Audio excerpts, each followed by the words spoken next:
Test 1. You will hear a number of different recordings, and you will have to answer questions on what you hear. There will be time for you to read the instructions and questions, and you will have a chance to check your work. All the recordings will be played once only. The test is in 4 sections. At the end of the test, you will be given 10 minutes to transfer your answers to an answer sheet. Now turn to Section 1. Section 1. You will hear a conversation between a clerk at the inquiries desk of a transport company and a man who is asking for travel information. First, you have some time to look at questions 1 to 5.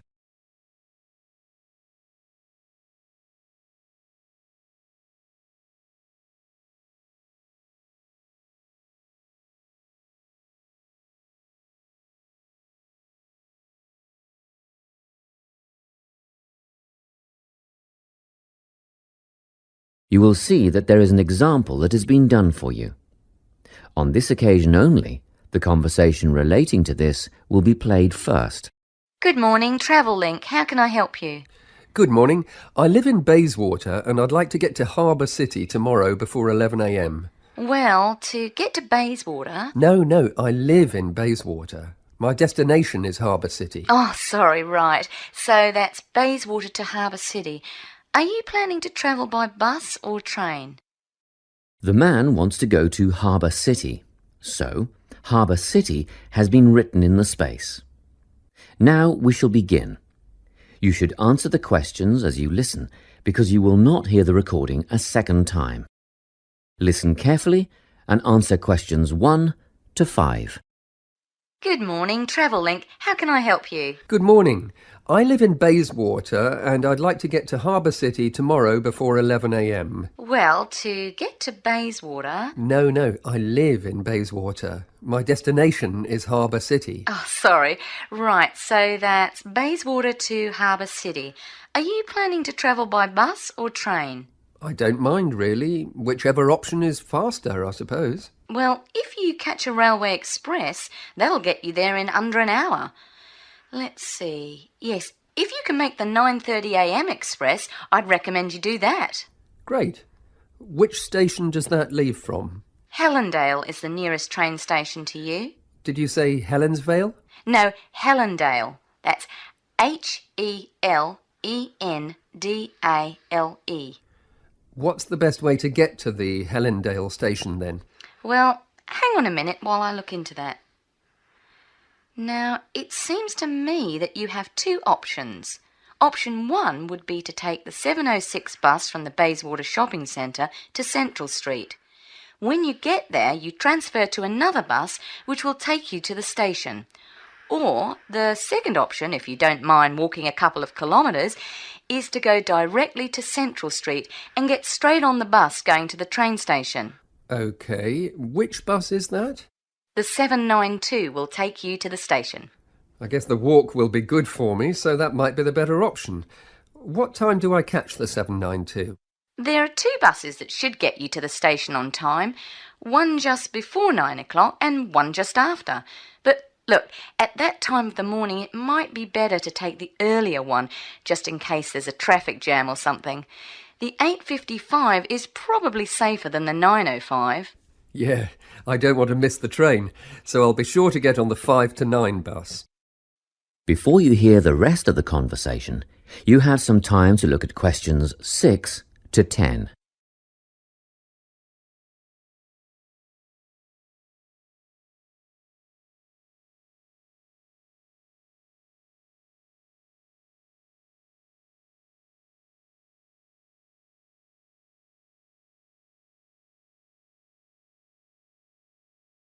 Now listen and answer questions 6 to 10.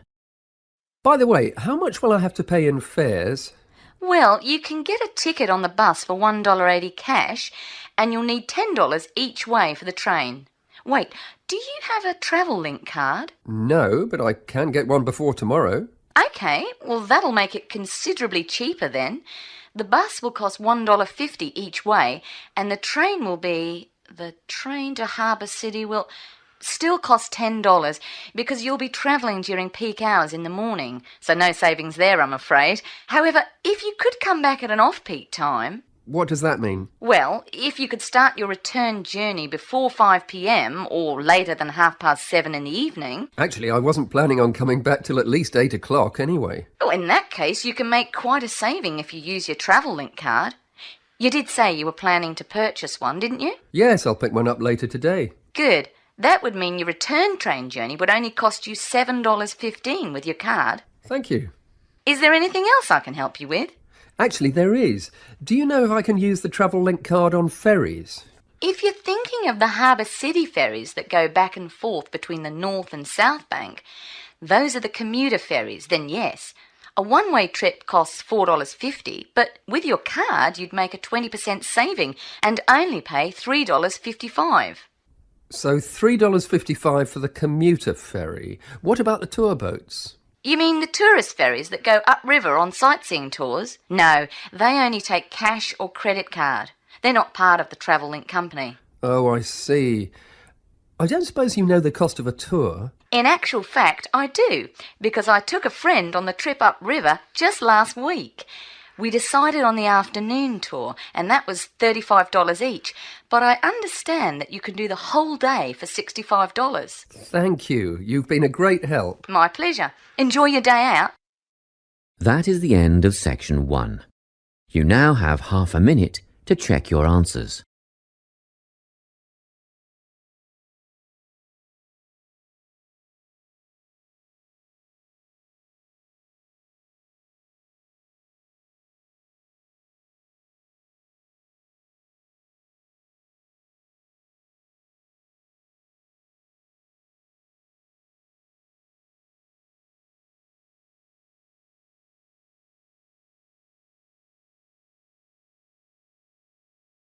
Now turn to section 2. Section 2. You will hear a guidance counsellor talking to a group of students. First, you have some time to look at questions 11 to 14.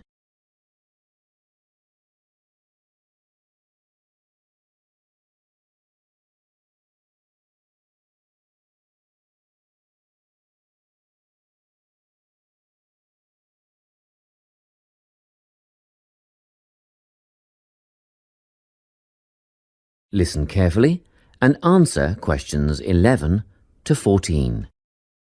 Hello everyone.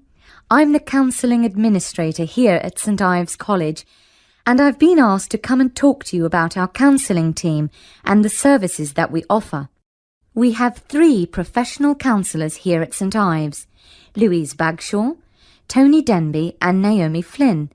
They each hold daily one-on-one sessions with students, but which counsellor you see will depend on a number of factors. If you've never used a counsellor before, then you should make an appointment with Naomi Flynn. Naomi specialises in seeing new students and offers a preliminary session where she will talk to you about what you can expect from counselling, followed by some simple questions about what you would like to discuss. This can be really helpful for students who are feeling a bit worried about the counselling process. Naomi is also the best option for students who can only see a counsellor outside office hours. She is not in on Mondays, but starts early on Wednesday mornings and works late on Thursday evenings, so you can see her before your first class or after your last class on those days. Louise staffs our drop-in centre throughout the day. If you need to see someone without a prior appointment, then she is the one to visit. Please note that if you use this service, then Louise will either see you herself or place you with the next available counsellor. If you want to be sure to see the same counsellor on each visit, then we strongly recommend you make an appointment ahead of time. You can do this at reception during office hours or by using our online booking form. Tony is our newest addition to the counselling team. He is our only male counsellor, and he has an extensive background in stress management and relaxation techniques. We encourage anyone who is trying to deal with anxiety to see him.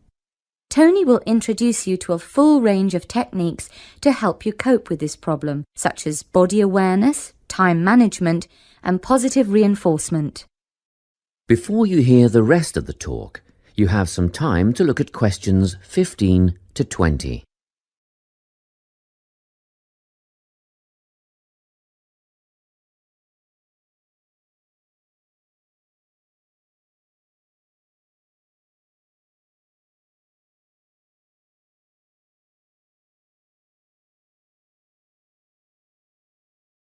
Now listen and answer questions 15 to 20.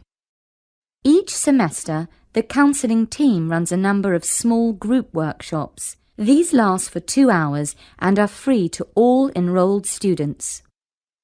Our first workshop is called Adjusting. We've found that tertiary education can come as a big shock for some people. After the structured learning environment of school, it is easy to feel lost. In this workshop, we will introduce you to what is necessary for academic success. As you might expect, we're targeting first-year students with this offering. Getting organised follows on from the first workshop. Here, we're going to help you break the habit of putting things off, get the most out of your time, and discover the right balance between academic and recreational activities. With Getting Organised, we're catering to a broader crowd, which includes all undergraduates and postgraduates. Next up is a workshop called Communicating. The way people interact here may be quite different to what you're used to, especially if you've come from abroad. We'll cover an area that many foreign students struggle with: how to talk with teachers and other staff. We'll cover all aspects of multicultural communication. International students tend to get a lot out of this class, so we particularly encourage you to come along. But I must say that sometimes students from a local background find it helpful too, so everyone is welcome. The anxiety workshop is held later on in the year and deals with something you will all be familiar with: the nerves and anxiety that come when exams are approaching. Many students go through their entire academic careers suffering like this, but you don't have to. Come to this workshop and we'll teach you all about relaxation and how to breathe properly, as well as meditation and other strategies to remain calm. We've tailored this workshop to anyone who is going to sit exams. Finally, we have the motivation workshop. The big topic here is how to stay on target and motivated during long-term research projects. This workshop is strictly for research students, as less advanced students already have several workshops catering to their needs. Well, that's it. Thanks for your time. If you have any questions or want more information about our services, do come and see us at the counselling service. That is the end of section 2. You now have half a minute to check your answers.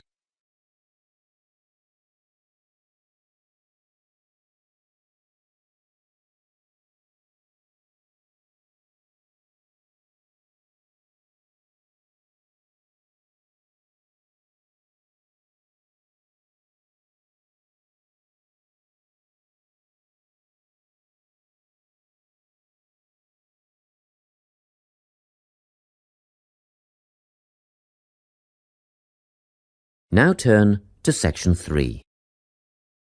Section 3. You will hear a conversation between a tutor and 2 students who are preparing for an English literature test. First, you have some time to look at questions 21 to 24.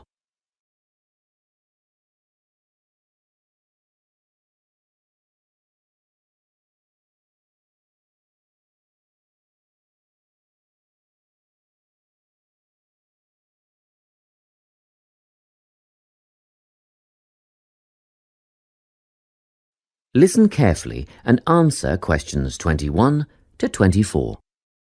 Hello, Lorna, Ian. Glad you could make it. You're the only 2 who put your names down for this literature tutorial, so let's get started, shall we? I want to run over some aspects of the novel The Secret Garden with you before the test next week. Be sure to take some notes and ask questions if you need to. Hey, Lorna, have you got a spare pen? Sure, here you are. OK. So, the story follows two key characters. You should refer to them as protagonists, who go by the names of Mary Lennox and Colin Craven. The story is set shortly after the turn of the 20th century, and the narrative tracks the development of the protagonists as they learn to overcome their own personal troubles together. That's quite a common storyline, isn't it? Yes, you're right, Lorna. So, what can you tell me about the character of Mary? Well, in the beginning, she is an angry, rude child who was orphaned after a cholera outbreak and forced to leave India and move to the United Kingdom to her uncle's house in Yorkshire. That's right. And there she meets Colin, who spends his days in an isolated room, believing himself to be permanently crippled, with no hope of ever gaining the ability to walk. The two strike up a friendship, and gradually learn, by encouraging each other, that they can both become healthy, happy and fulfilled in life. Will we need to remember a lot of these details for the exam? Just the basic outline.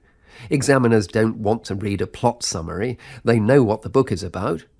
Focus on narrative techniques instead, such as point of view. What's that mean? It's all about how we see the story. This story, for example, is written from the perspective of what is called an omniscient narrator. Omniscient means all-knowing. So, as readers, we get to see how all the characters feel about things, what they like and don't like, and what their motivations are in the story. Before you hear the rest of the conversation, you have some time to look at questions 25 to 30.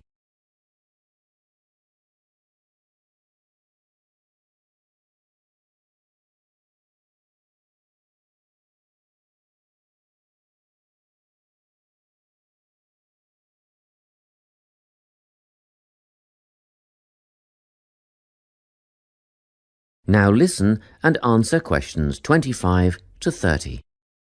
Won't it be hard to write a technical analysis? After all, it's a kid's book. Well, it was initially pitched at adults, you know. But over the years it has become seen as a more youth-orientated work. And you're right in a sense. The simple vocabulary and absence of foreshadowing make the story very easy to follow and ideally suited for children. But that doesn't mean there isn't much to analyse. Look at the symbolism, for instance. Symbols are things, right? Material things like objects that stand for abstract ideas. Absolutely, yes. And the author uses many of them. There's the robin redbreast, for example, which symbolises the wise and gentle nature that Mary will soon adopt. Note that the robin is described as not at all like the birds in India. Roses are used as well, as a personal symbol for Mistress Craven. You'll see they're always mentioned alongside her name, and Mistress Craven's portrait can also be interpreted as a symbol of her spirit. Are symbols just another name for motifs? No, motifs are a bit different. They don't have as direct a connection with something the way that a symbol does. Motifs are simply recurring elements of the story that support the mood. Are there any in this novel? Yes, two very important ones. The Garden of Eden is a motif. It comes up a few times in connection with the garden of the story. And then you've got the role that secrets play in the story. In the beginning, everything is steeped in secrecy, and slowly the characters share their secrets, and in the process move from darkness to lightness, metaphorically, but also, in the case of Colin, quite literally. His room in the beginning has the curtains drawn, and he appears at the end in the brightness of the garden. Anything else we need to know about? Yes. Nearly all novels explore universal concepts that everyone has experienced. Things like love, family, loneliness, friendship. These are called themes. The Secret Garden has a few themes that all centre on the idea of connections. The novel explores, for example, the way that health can determine and be determined by our outlook on life. As Colin's health improves, so too do his perceptions of his strength and possibility. The author also examines the link between our environment and our physical and emotional prosperity. The dark, cramped rooms of the manor house stifle the development of our protagonists. The garden and natural environments allow them to blossom, just as the flowers do. Finally, this book looks at connections between individuals, namely Mary and Colin. This necessity of human companionship is the novel's most significant theme, because none of their development as individuals would have occurred without their knowing each other. Well, that about sums it up, I think. That's a great help, thanks. Yes, thanks very much. That is the end of section 3. You now have half a minute to check your answers.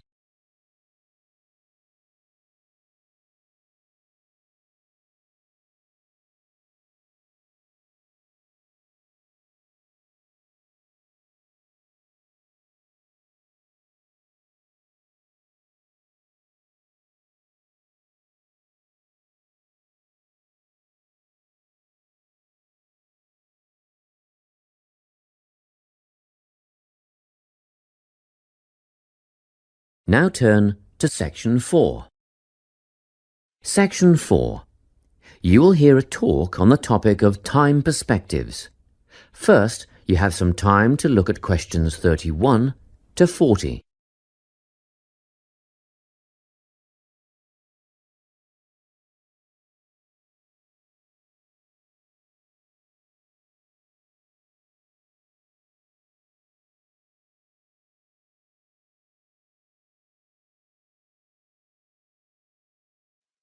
Listen carefully and answer questions 31 to 40. Today, I'm going to be talking about time. Specifically, I'll be looking at how people think about time and how these time perspectives structure our lives. According to social psychologists, there are 6 ways of thinking about time, which are called personal time zones. The first 2 are based in the past. Past positive thinkers spend most of their time in a state of nostalgia, fondly remembering moments such as birthdays, marriages, and important achievements in their life. These are the kinds of people who keep family records, books, and photo albums. People living in the past negative time zone are also absorbed by earlier times, but they focus on all the bad things, regrets, failures, poor decisions. They spend a lot of time thinking about how life could have been. Then, we have people who live in the present. Present hedonists are driven by pleasure and immediate sensation. Their life motto is to have a good time and avoid pain. Present fatalists live in the moment too, but they believe this moment is the product of circumstances entirely beyond their control. It's their fate, whether it's poverty, religion, or society itself. Something stops these people from believing they can play a role in changing their outcomes in life. Life simply is, and that's that. Looking at the future time zone, we can see that people classified as future active are the planners and go-getters. They work rather than play and resist temptation. Decisions are made based on potential consequences, not on the experience itself.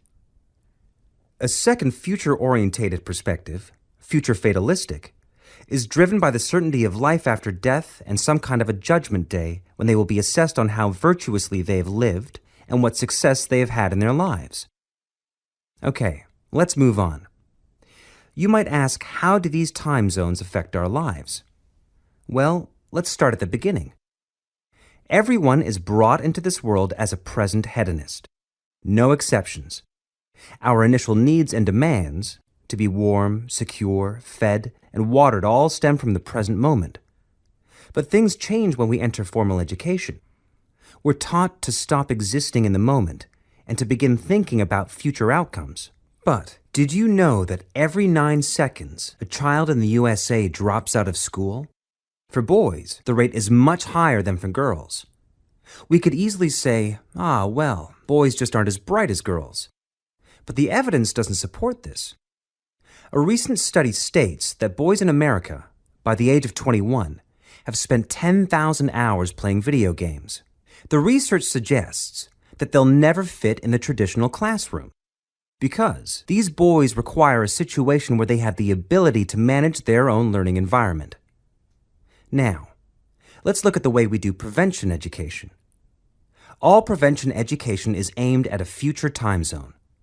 we say, don't smoke or you'll get cancer. Get good grades or you won't get a good job. But with present-orientated kids, that just doesn't work. Although they understand the potentially negative consequences of their actions, they persist with the behavior because they're not living for the future. They're in the moment right now. We can't use logic, and it's no use reminding them of potential fallout from their decisions or previous errors of judgment. We've got to get in their minds just as they're about to make a choice. Time perspectives make a big difference in how we value and use our time. When Americans are asked how busy they are, the vast majority report being busier than ever before. They admit to sacrificing their relationships, personal time, and a good night's sleep for their success. 20 years ago, 60% of Americans had sit-down dinners with their families, and now only 20% do. But when they're asked what they would do with an 8-day week, they say, oh, that'd be great. They would spend that time laboring away to achieve more. They're constantly trying to get ahead, to get toward a future point of happiness. So, it's really important to be aware of how other people think about time. We tend to think, oh, that person's really irresponsible, or that guy's power hungry. But often, what we're looking at is not fundamental differences of personality, but really just different ways of thinking about time. Seeing these conflicts as differences in time perspective, rather than distinctions of character, can facilitate more effective cooperation between people and get the most out of each person's individual strengths. That is the end of section 4. You now have half a minute to check your answers.